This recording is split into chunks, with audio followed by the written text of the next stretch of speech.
Good morning বন্ধুরা, তোমাদের একটা ছোট্ট ভিডিও দেখাবো। সেটা আমার বাড়ির ছাদ বাগানে গাছের সেরকম যত্ন এখন আর করা হয় না।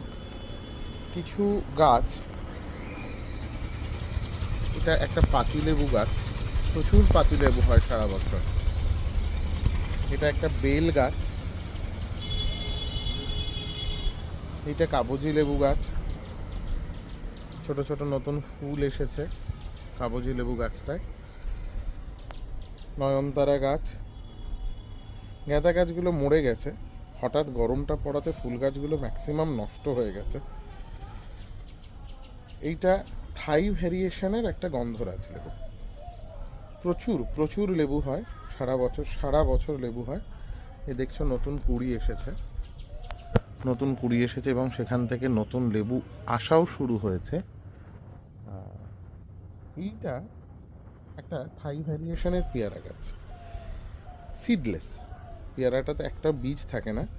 অসাধারণ মিষ্টি, কিন্তু গাছটাকে নতুন করে রিপটিং করতে হবে। রিপটিং করার অভাবে বা সময়ের অভাবে গাছটা সেরকম বার বৃদ্ধি হয়নি। আর এইটা আমাদের যে দেশি ভ্যারিয়েশনের মুসুম্বি লেবু হয়, সেই মুসুম্বি লেবু গাছ টবে অসাধারণ মিষ্টি।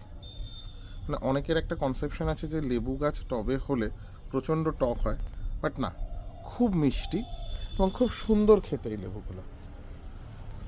এটা সাদা জবা গাছ, এটা একটা আম গাছ। নেওয়ার সময় বলেছিল নীল আম হবে, বাট কোনো আমই হয়নি।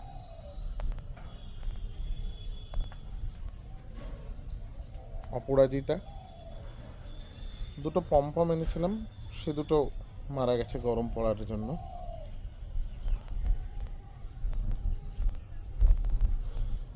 কুমড়ো গাছ হচ্ছে, এটা মাচা করে দিতে হবে। লঙ্কা গাছ,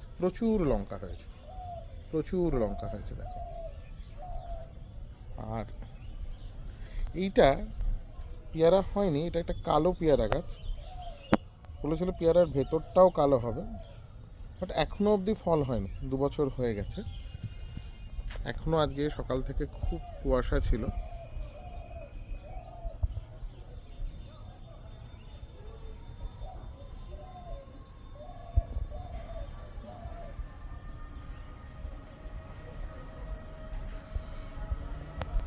এখনো হালকা হালকা কুয়াশা কাটছে।